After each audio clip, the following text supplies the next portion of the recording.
आप देखिएगा ये महिला रो रही है, इनकी कोई समस्या सुनी नहीं गई।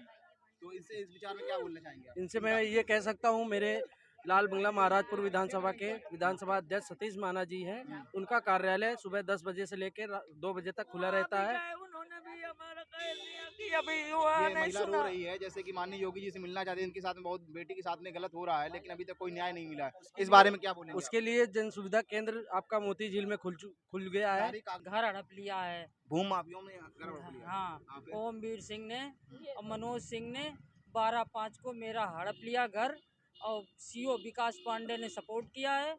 22/11/2011 में मैंने खरीदा था, मैं उसमें रह रही थी, और मैं चली गई काम से, तो मेरा घर ताला तोड़ के और अपना ताला डाल लिया और मेरा सब सामान भर ले गए। तो थाने में रिपोर्ट नहीं लिखी गई तब से आज तक। आज आप माननीय मुख्यमंत्री जी से मिलने आए थे, हाँ। तब मुलाकात नहीं हो पाई भैया, जाने नहीं दिया गया। अच्छा। हाँ, तो आप क्या उम्मीद करते हो सरकार से? क्या उम्मीद करूं भैया, दलितों के लिए बोल रहे थे, मैं दलित हूँ, कुछ नहीं भला नहीं हो रहा, मेरा घर छीन लिया गया। आप दलित हैं? हाँ, आप कहाँ रहती हैं? कल्याणपुर में रहते हैं। तो कल्याणपुर में जो है आपका घर नया किस सिटी रोड पर लक्ष्मी हॉस्पिटल पीछे मेरा मकान था। किन बिरादरियों वालों ने झड़प लिया? ठाकुर और पंडित ने, सीओ पंडित था और ठाकुर ने मेरा हड़प लिया, उसी ने दिया था 13/22/11 में, उसी से खरीदा था मैंने, और उसी ने षड्यंत्र करके छुड़ा लिया मुझसे। तो जैसे कि आप सुन रहे थे, ये दलित महिला हैं और माननीय मुख्यमंत्री जी से मिलने आई थी, और ये जो घर के बारे में बता रही हैं कि घर जो ठाकुर और पंडितों ने इस तरीके से इनका घर हड़प लिया है, बता रही हैं। और ये गुहार लेकर के माननीय मुख्यमंत्री जी के पास आई थी, इनकी कोई सुनवाई नहीं हुई है। तो आप सरकार से क्या हम एप्लीकेशन कमिश्नर को एप्लीकेशन दे चुके, 12/5 में हड़पा था, 12/8 में एप्लीकेशन कमिश्नर को दिया, और मुख्यमंत्री आवास में भी गए, तो मुख्यमंत्री से नहीं मिलने दिया। वहाँ कोई अधिकारी थे, उनने एप्लीकेशन लिया, महानिदेशक के यहाँ गए, वहाँ अधिकारी ने मिलने दिया, कहीं आयोग में दे दो एप्लीकेशन। बस सब जगह भटक आई, मगर कहीं हमें सफलता नहीं मिली, हमारा घर नहीं दिलाया जा रहा है। तो आज जब माननीय मुख्यमंत्री जी ने दलितों के लिए सम्मेलन किया था, तो इससे आपको क्या फायदा हुआ? कुछ फायदा नहीं हुआ, हम तो मिलने गए थे कि साहब हमारा घर दिलाओ, मैं दलित हूँ, मेरा घर छीन लिया गया है, तो साहब मिलने नहीं दिया गया हमको। तो जैसे कि अभी आप सुन रहे थे, इनकी जो है महिला की बातचीत, यानी दलित महिला है, परेशान है और अभी तक इनका कोई न्याय नहीं मिला है। ये गुहार लेकर आई थी माननीय मुख्यमंत्री जी के पास में कि इनका जो न्याय मिल सके, यानी कि घर जो है इनका ठाकुरों और पंडितों से जो छुड़ाया जा सके, ताकि जो है, लेकिन वो कोई सुविधा नहीं मिल सकती। तो हम बात करते हैं माननीय भूपेंद्र जी चौधरी से। तो भूपेंद्र चौधरी जी, जैसे ये महिला जी का, इनका जो है कल्याणपुर में घर है, तो ये अपनी गुहार लेकर आई थी मुख्यमंत्री जी से मिलने, मुख्यमंत्री जी से मुलाकात तो नहीं हो पाई, इनका घर कैसे वापस हो सकता है? डीजीपी कार्यालय में जाएं, अपनी एप्लीकेशन लगाएं, थाने में जाएं और प्रशासन को। थाने में नहीं सुना जा रहा, 5 महीना हो गया भैया, थाने में सुनवाई नहीं हो रही। सीओ एसओ चौकी इंचार्ज ने तो खड़े होके मेरा सामान भरवा दिया, और सब रिवाल्वर लगा मारा हमको, हमारे भाई भतीजों को मारा। प्रशासन ने मारा। पुलिस ने खड़े होके घर मेरा कब्जा करवा दिया, चौकी इंचार्ज आदित्य वाजपेयी ने। और मेरे भाई भतीजे, मैं तलाकशुदा औरत हूँ, मेरे बेटा है नहीं, बेटी है, तो एक दिल्ली में रहती है, एक ही बेटी है, और मैंने कमा के घर खरीदा था, मेरा घर छीन लिया और कोई सुनवाई नहीं हुई। सीओ एसओ चौकी इंचार्ज सब मिल गए, हमने कमिश्नर के यहाँ एप्लीकेशन दिया, 2-3 बार दिया, और लिख के आया सीओ के यहाँ, सीओ सुनता ही नहीं, सीओ उसी पक्ष में मिल गया, पता नहीं कहाँ हो गया। क्या बोलना चाहेंगे इस विषय में सर? जो मैटर है, जैसे बताया, इनकी कोई सुनवाई नहीं हुई, जैसे आप प्रचार कर रहे हैं जानी माननीय मोदी जी का, योगी जी का, तो आप इससे क्या सोचते हैं? प्रदेश के डीजीपी कार्यालय में जाएं, एक ये बार बता रही महिला जो गई जा चुकी हैं, और वहाँ पर दोबारा रिमाइंडर लगा दें। आप दोबारा जिस पे काम नहीं होता तो दोबारा रिमाइंडर लगा के प्रदेश के डीजीपी कार्यालय में जाएं, फिर से सुनवाई होगी। अधिकारियों को अपनी बात बताएं, जिस तरीके से हमको बता रहे हैं। बच्चा सोनकर के पास भी गए 3 बार दौड़ के, नीलमा कटियार के पास 2-3 बार दौड़ के गए, कोई जगह हमने बाकी नहीं रखी, मगर हमें सुनवाई नहीं होती। हम पचौरी जी के यहाँ गए, वहाँ से कमिश्नर को लिखा, कमिश्नर ने एसीपी को लिखा, एसीपी ने कह दिया वोट पड़ जाए उसके बाद आना। हम गए, दोबारा गुमराह कर दिया जब पैसे खा पी लिया। तो जैसे कि सुन रहे थे, यानी कि समस्याएं बहुत सारी हैं, और लोगों से बात करते हैं। सर, क्या नाम है सो आपका? अभिषेक मिश्रा। तो सर, जैसे कि आप यहाँ पर आए हुए थे, आज सुना कि माननीय योगी जी आए थे, उत्तर प्रदेश के मुख्यमंत्री जी, तो आपने यहाँ पर जो दलितों का सम्मेलन था, उससे सर क्या आपने अच्छा सुना है? नहीं, उसमें सब बढ़िया उन्होंने कहा है, लेकिन यहाँ पे जो लोग फरियादी आए थे, उनकी कोई सुनवाई नहीं हुई। मैं भी अपनी एक फरियाद के साथ में आया था, मेरी भी एक जो है ज़मीन है, उसका मुकदमा चल रहा था। 2019 में मेरा फैसला हो गया था, ज़मीन डिवाइडेशन हो गई थी। उसके बावजूद भी विपक्षी गणों ने उसमें जो है कब्जा कर लिया और मैं बराबर निरंतर अभी भी दौड़ रहा हूँ। मेरी ज़मीन चौधरीपुर गांव थाना चौबेपुर बिल्हौर तहसील के अंतर्गत आती है। एसडीएम साहब के पास में मैं दौड़ रहा हूँ, लेकिन मेरी अभी तक का कोई सुनवाई ढंग से नहीं हो पा रही है। तो क्या चाहते हैं, सरकार से न्याय मिलेगा? और न्याय की तो पूरी उपेक्षा की जो है बिल्कुल मिलेगा, क्यों नहीं मिलेगा। लेकिन ये है कि इतनी कार्रवाई के बावजूद भी विपक्षियों ने जो है उसमें कब्जा करके अतिक्रमण कर लिया। जैसे महिला बता रही थी, इनका प्लाट इनकी बेटी के साथ में ऐसी दिक्कत है, इनका प्लाट लप दिया गया है। हाँ, लेकिन उसको इन लोगों को बराबर कंटिन्यू रिमाइंडर लगा करके परसू करना पड़ेगा। लिखित में एप्लीकेशनें दिए।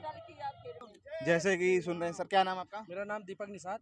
तो जैसे आप दीपक जी बताइएगा, माननीय मुख्यमंत्री जी ने आज जो दलित सम्मेलन था उसमें क्या बोला? अनुसूचित जाति का सम्मेलन था। उन्होंने जो भी बोला बहुत अच्छा ही बोला। आगे उनको और आगे चुनाव लड़ना है तो उसमें वो पूर्ण बहुमत से सरकार बनने का वादा किया है। अभी जैसे कि ये बहुत सारे लोग जो हैं यहाँ से गए हैं, और यानी कि उन्होंने जो भी विचार किए हैं वो महिलाओं और बहनों के लिए बहुत ही अच्छे विचार रखे हैं और जैसे- कर्मचारियों के लिए भी अच्छा। तो जैसे कि आप ये महिला हैं, यानी खड़ी हैं, ये महिला रो रही हैं, आप देखिएगा ये महिला रो रही हैं, इनकी कोई समस्या सुनी नहीं गई। तो इस विचार में क्या बोलना चाहेंगे आप? इनसे मैं ये कह सकता हूँ, मेरे लाल बंगला महाराजपुर विधानसभा के विधानसभा अध्यक्ष सतीश माना जी हैं, उनका कार्यालय सुबह 10 बजे से लेकर 2 बजे तक खुला रहता है। उन्होंने भी हमारा कह दिया कि अभी ये महिला रो रही है, जैसे कि माननीय योगी जी से मिलना चाहते हैं, इनके साथ में बहुत बेटी के साथ में गलत हो रहा है, लेकिन अभी तक कोई न्याय नहीं मिला है। इस बारे में क्या बोलेंगे? उसके लिए जन सुविधा केंद्र आपका मोती झील में खुल गया है। सारे कागज ये लिए हैं, सब कुछ कराने के बाद में काम नहीं हो रहा है इनके। इस बात में क्या बोलना चाहेंगे, सरकार से क्या निवेदन करेंगे आप? इसलिए तो वो मैं कोशिश करूंगा कि इनका काम जल्द से जल्द करा दूं। अच्छा, तो जैसे कि आप देख पा रहे थे, इनकी सुनी प्रॉब्लम को, और दीपक जी से सुना माननीय जो भारतीय जनता पार्टी के जो क्या सर पद है आपका?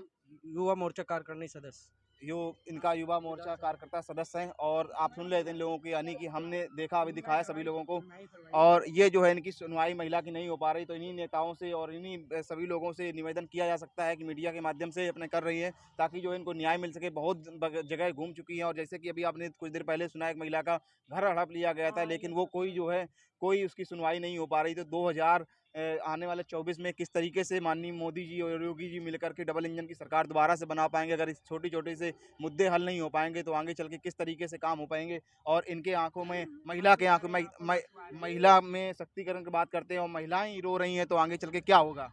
तो क्या आप बोलना चाहेंगे सरकार से? क्या आप उम्मीद अरे करते हैं? हमार बिटिया का घर बसा दे, घर खुला है, शादी किया है, कोई खिलवाड़ नहीं किया, दान दहेज दिया है, उसके बाद में बदतमीजी करते लड़का के हुए संबंध थे। तो पहले माँ बाप को सोचना चाहिए कि हमारा लड़का ऐसा, तो शादी क्यों किया, हमारी बिटिया की जिंदगी बर्बाद किया है, तो उसको रखो।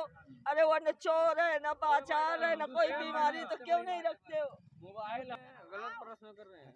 तो क्या आपका नाम है? चुप हो जा भैया, पकड़ो, कहाँ दिला रहे हैं? क्या नाम है आपका? जी, मेरा नाम फारिया सिद्दीकी, मैं एक सोशल वर्कर हूँ बाबूपुरवत से।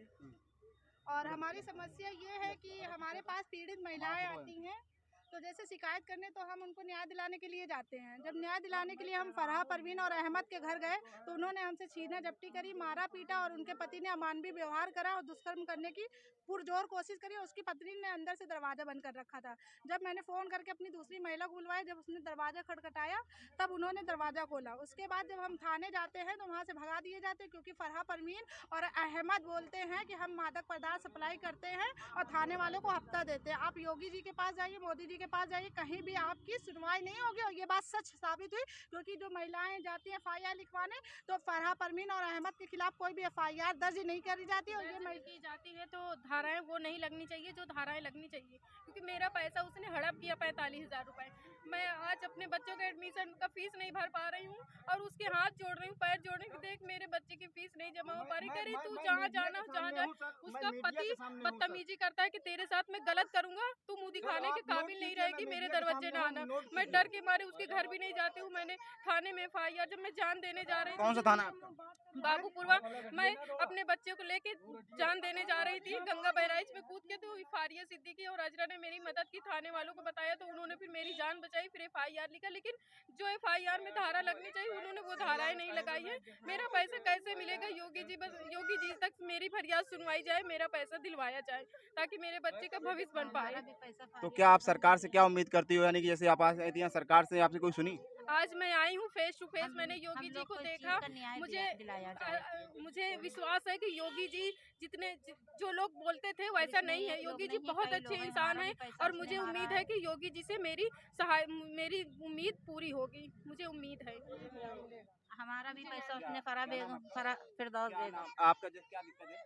हमारी दिक्कत ये है कि फरा परवीन ने और अहमद ने हमारा पैसा मार लिया है। मकान दिखाया था 90,000 रुपया लिया उसने, और जब हम उससे मकान मांगते कहती कैसा मकान, काहे का मकान।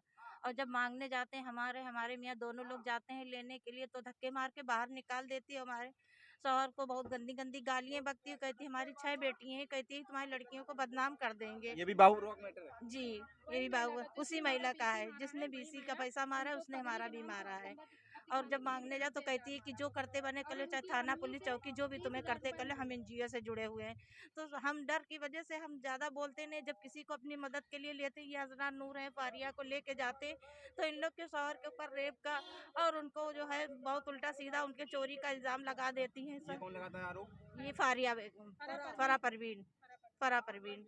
तो आप क्या चाहती हो सरकार से न्याय के लिए? हम ये चाहते हैं कि उसको जो कड़ी से कड़ी सजा दी जाए, या हमारा पैसा उसको दिलाया जाए। योगी जी से हम लोग मदद चाहते हैं। तो जैसे सुन रहे थे अभी लोग महिलाओं की बातचीत को, और इनकी प्रॉब्लम बहुत बड़ी है क्योंकि चार महिलाएं और एक ही थाने की एक ही सब प्रॉब्लम है, और इतनी पैसे का घपला है। यानी कि CBI जांच तरीके से हो और इन लोगों को न्याय मिले।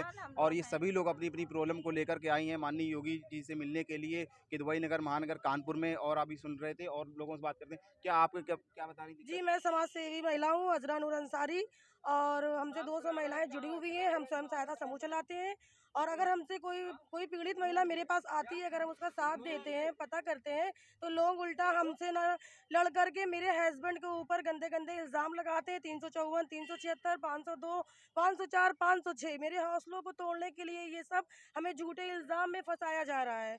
तो हम ये चाहते हैं कि हमें न्याय मिले और ये सब जांच होकर सख्त कार्रवाई की जाए। जो इतनी सारी तलाकशुदा महिलाएं जिनके पास कोई बिजनेस नहीं है, लेकिन ये इतने पैसा इनके पास कहाँ से आ रहा है, इसकी जांच होना चाहिए और सख्त कार्रवाई हो। जो पीड़ित है उसको न्याय मिलना चाहिए। ये पीड़ित महिलाएं हैं। जैसे अभी सुन रहे थे इनकी महिलाओं की बातचीत, हमने लोगों से बातचीत की और प्रॉब्लम को दिखाया मैंने। ये सारी चीज़ें प्रॉब्लम है, गवर्नमेंट को ध्यान देना चाहिए। और हम बात करते हैं और लोगों से भी।